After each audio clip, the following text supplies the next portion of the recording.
The question is, why have the Chinese chosen this particular time to move?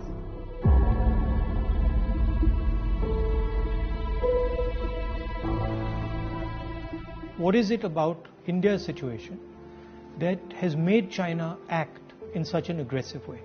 What is it about this moment in time that has allowed the Chinese to have the confidence that they can move against a country like India?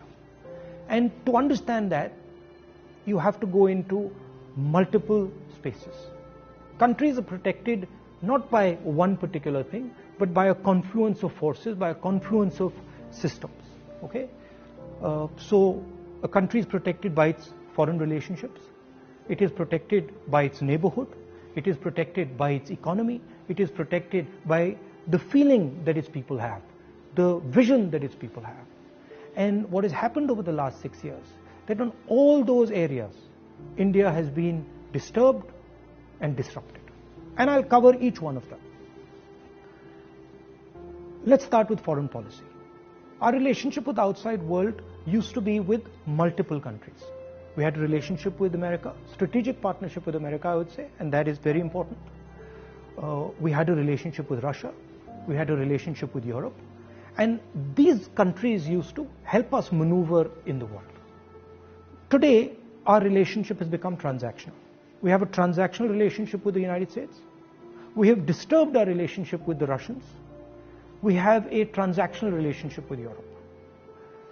Now let's come to our neighborhood. Earlier, Nepal was a friend, Bhutan was a friend, Sri Lanka was a friend. Our neighborhood, other than Pakistan, was working with India and saw itself as being partnered with India. Today, Nepal is angry with us. If you go to Nepal and you speak to the Nepali people, they are furious with what has happened. Sri Lankans have given a port to the Chinese. Maldives is disturbed. Bhutan is disturbed. So we have disrupted our foreign partners, we've disrupted our neighborhood. Now let's come to the economy. Our pride, something that India used to go to the rest of the world and talk about, boast about. Worst economic growth, 50 years, no end in sight, absolute disaster, unemployment highest in 40-50 years.